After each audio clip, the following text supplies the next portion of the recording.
Hello everyone, how are you? Welcome to my channel one step to success. कैसे हैं friends आप सभी? Friend, जैसा कि आप सब जानते हैं कि हम यहाँ पे छत्तीसगढ़ शिक्षक भर्ती की प्रैक्टिस सेशन स्टार्ट कर चुके हैं और आज हमारा दूसरा सेशन है। ठीक है। सब्जेक्ट है हमारा फ्रेंड्स बाल विकास एवं शिक्षण शास्त्र। आज हम सेकंड क्लास लेने वाले हैं इसकी। इससे पहले हम एक क्लास ले चुके हैं, हम इसकी शुरुआत कर चुके हैं फ्रेंड्स। जितने भी कैंडिडेट्स जो शिक्षक भर्ती की तैयारी कर रहे हैं छत्तीसगढ़ में, वो तैयारी करना स्टार्ट कर दें, क्योंकि कभी भी यहाँ पे आपके टेट के बाद आपको नोटिफिकेशन आ सकती है। ठीक है। तो चलिए फ्रेंड्स, स्टार्ट करते हैं आपकी सेकंड क्लास। तो पहला क्वेश्चन यहाँ पे देख सकते हैं आप, शिक्षण अधिगम के अंतर्गत शिक्षक का मुख्य कार्य है।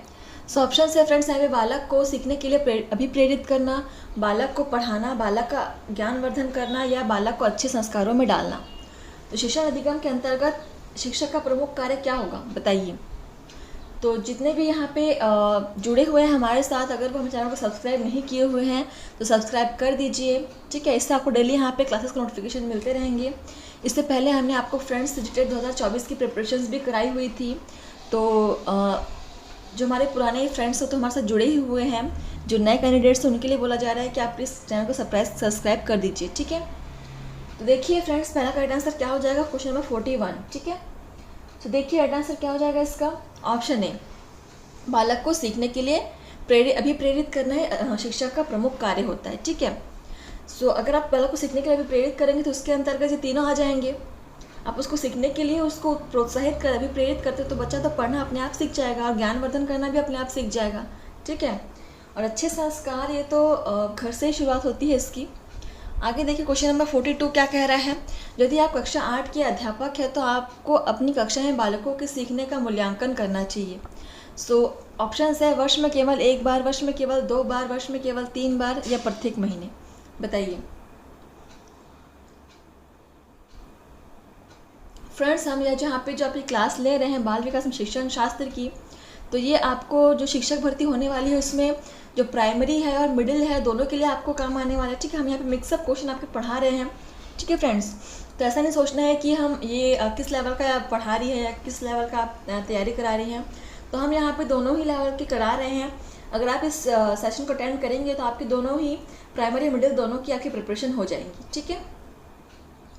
देखिए, जैसे कहते हैं ना कि एक तीर दो निशाना, कुछ वैसे ही है। यहाँ पे एक ही क्लास में आप दो चीज़ों की तैयारी कर पा रहे हैं। ठीक है।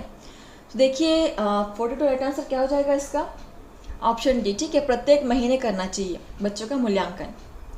क्वेश्चन नंबर 43 देखिए यहाँ पे, निम्न में से क्या एक शिक्षक की विशेषता नहीं है। तो देखिए यहाँ पे नेगेटिव स्टेटमेंट पूछा है। ऑप्शन है शिक्षण शिक्षा के उद्देश्यों को प्राप्त करने का साधन है, शिक्षण कला तथा विज्ञान दोनों है, शिक्षण एक प्रयोगात्मक मनोविज्ञान नहीं है, या शिक्षण शिक्षक तथा विद्यार्थियों के बीच की कड़ी है, बताइए। तो जहाँ पे एक ऑप्शन होगा जो यहाँ पे सही नहीं है वो क्या है, शिक्षक की विशेषता क्या नहीं है, बताना है आपको।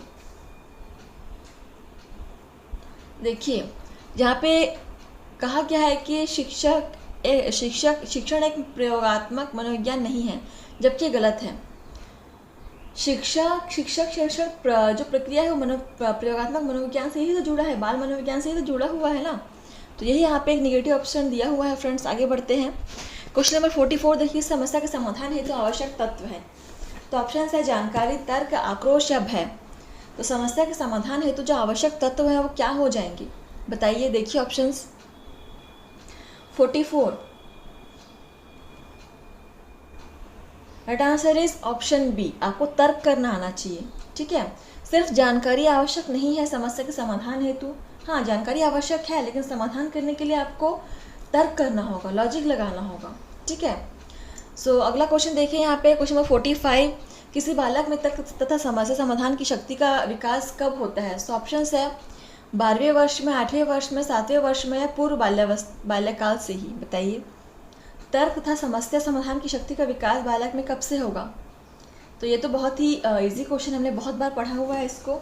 देखिए फ्रेंड, जो सीजी टेट है और सीधी शिक्षक भर्ती है उसमें जो बाल विकास हो गए, हिंदी हो गए, कंप्यूटर हो गए, ये सारे सब्जेक्ट ज़्यादा डिफरेंट नहीं रहते हैं। ठीक है। आपको सेम चीज़ को ही पढ़ना है, बस एग्ज़ाम अलग अलग होते हैं। ठीक है। एग्ज़ाम्स अलग अलग हो रहे हैं लेकिन आपका कंटेंट आपका सब कुछ सेम रहता है।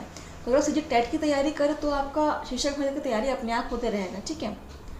तो किसी की भी तैयारी करें, आपकी दोनों की प्रिपरेशन साथ में होती रहेंगी। ठीक है।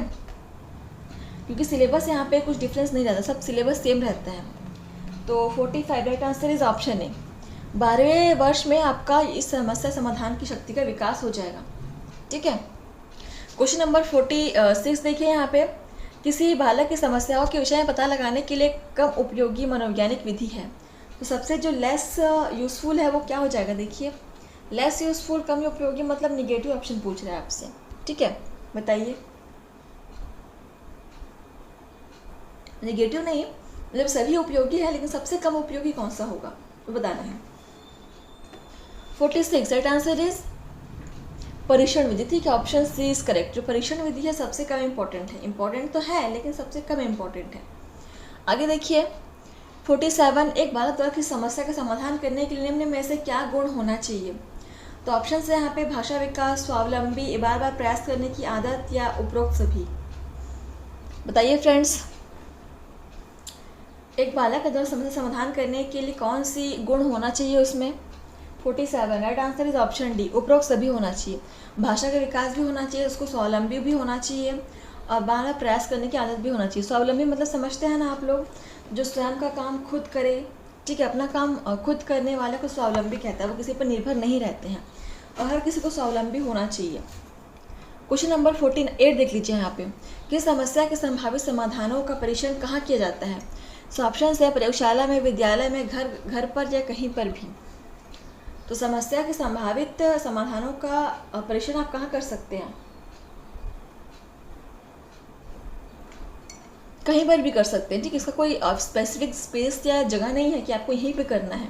आप घर पर भी कर सकते हैं, प्रयोगशाला में भी कर सकते हैं, विद्यालय में भी कर सकते हैं, बीच सड़क में भी कर सकते हैं फ्रेंड्स। ठीक है, इसका कोई जगह नहीं है। क्वेश्चन 49 देख लीजिए, किस आपकी कक्षा का एक बच्चा की समस्या को समझने का प्रयास कर रहा है, आप उस बच्चे के विषय में क्या कहोगे। सो ऑप्शन है बच्चा सामान्य सोच वाला है, बच्चे की बुद्धि लब्धि 70 से कम है, बच्चे में वैज्ञानिक सोच का विकास हो रहा है, या बच्चे का मन पढ़ाई में ना लगाकर इधर उधर की बातों में लगा रहता है। तो एक बच्चा है जो समस्या को समझने का प्रयास कर रहा है, तो वो किस में आ जाएगा। देखिए ऑप्शन बी को तो पहले काट दीजिए, उसकी बुद्धि 70 से कम होगी तो समस्या को समझने का प्रयास थोड़ी करेगा, वो जड़ बुद्धि वाला हो जाएगा ना। तो ऑप्शन बी को काट दो आप, ऑप्शन डी को भी काट दो, इधर उधर की बातों में लगा रहता है ऐसा भी कुछ नहीं है। तो राइट आंसर क्या हो जाएगा इसका, ऑप्शन सी हो जाएगा। ठीक है, बच्चे की जो मनोवैज्ञानिक सोच है उसका विकास हो रहा है, इसलिए वो समस्या को समझने का प्रयास कर रहा है।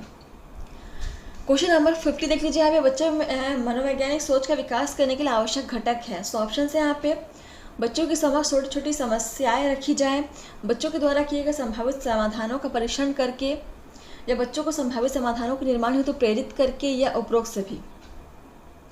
सो एक बच्चे में वैज्ञानिक सोच का विकास करने के लिए आवश्यक घटक क्या हो जाएंगे। क्वेश्चन नंबर 50, ये सभी चीज़ें हो जाएंगी। ठीक है, ऑप्शन ए बी सी तो सभी यहाँ पे राइट हो जाएंगे, ये सभी इसके आवश्यक घटक हैं। अगला क्वेश्चन देखिए, क्वेश्चन 51, समस्या समाधान वह प्रतिमान है जिसमें तार्किक चिंतन निहित होता है, निम्न से किसका कथन है। सो कथन वाला क्वेश्चन फ्रेंड्स मैंने हमेशा कहा है बहुत ही इंपॉर्टेंट होते हैं। ठीक है, इसको आप कोशिश कीजिएगा कि आप इसको याद रख सकें, इसको याद रखना ही पड़ेगा फ्रेंड्स, क्योंकि इसका कोई ट्रिक नहीं है, इसको ये आपको मेमोराइज़ करना पड़ेगा, रटना पड़ेगा। ठीक है, तो कुछ चीज़ें होती है फ्रेंड्स यहाँ पर जो आपको रटनी पड़ती हैं। हर चीज़ को आप समझ के याद करोगे तो वो आपको याद नहीं रहेगी। हाँ, समझ के याद रखना वो सबसे बेस्ट है, लेकिन हर चीज़ को आप सिर्फ समझ के याद नहीं रख सकते। कुछ चीज़ें ऐसी भी होती हैं जिसको रटना ज़रूरी होता है, बिना रटे आप उसे याद नहीं रख सकते। ठीक है, तो ये कुछ वैसा ही क्वेश्चन है, इसमें आपको रटना ज़रूरी है। तो देखिए बिना रटे आप इसको याद नहीं कर सकते। तो ऑप्शन है स्टैनले, स्किनर, जीन पियाजे, या क्रो। तो आप लोगों ने देख लिया होगा इसका आंसर। देखिए राइट आंसर क्या हो जाएगा, ऑप्शन ए, स्टैनले का यह कथन था। ठीक है, अगला क्वेश्चन देखिए 52, कोई बच्चा अपनी समस्या जब स्वयं हल कर लेता है तब वह। तो ऑप्शन है बच्चे को कुछ नहीं कहेंगे, बच्चे को पुरस्कृत करेंगे, बच्चे को दंडित करेंगे, या बच्चे को दोबारा ऐसा ना करने को कहेंगे। बताइए, एक बच्चा है जब अपनी समस्या का समाधान स्वयं कर लेता है या स्वयं हल कर लेता है तो आप उसे क्या कहेंगे, उसे पुरस्कृत करेंगे, या उसे ऐसा करने से मना करेंगे दोबारा, उसे दंड देंगे, या उसे कुछ नहीं कहेंगे। तो ये तो अच्छी बात हुई ना कि बच्चा अपनी समस्याओं का समाधान खुद कर रहा है, स्वयं हल निकाल रहे हैं। तो हम क्या करेंगे, बच्चे को इसके लिए पुरस्कृत करेंगे, ऑब्वियसली बात है, उसको मोटिवेट करेंगे, है नहीं। Option B is correct. 53 देखिए यहाँ पे, तार्किक चिंतन निम्न में से किसका एक आवश्यक अंग है। सो ऑप्शन है यहाँ पे, सामान्य शिक्षा का, समस्या समाधान का, सामुदायिक मांग का, उपरोक्त में से कोई नहीं। बताइए तार्किक चिंतन किसका आवश्यक अंग हो जाएगा।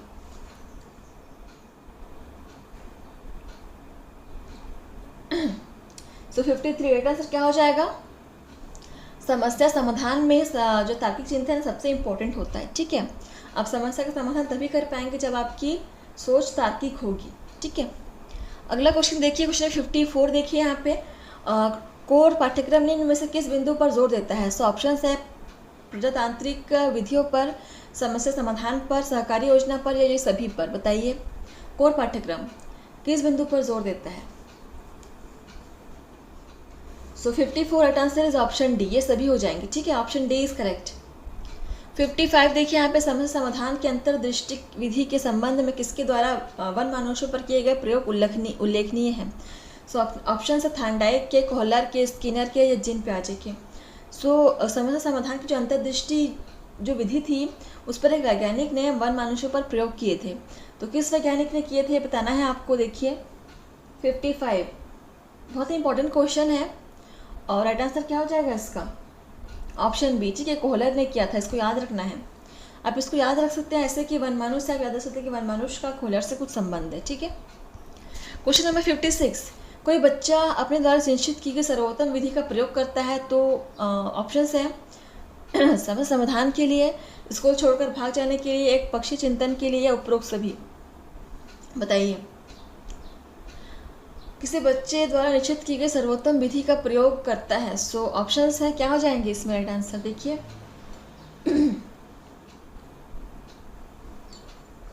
ऑप्शन ए इज करेक्ट, समस्या समाधान के लिए। ठीक है, देखिए अगला क्वेश्चन यहाँ पे क्या है,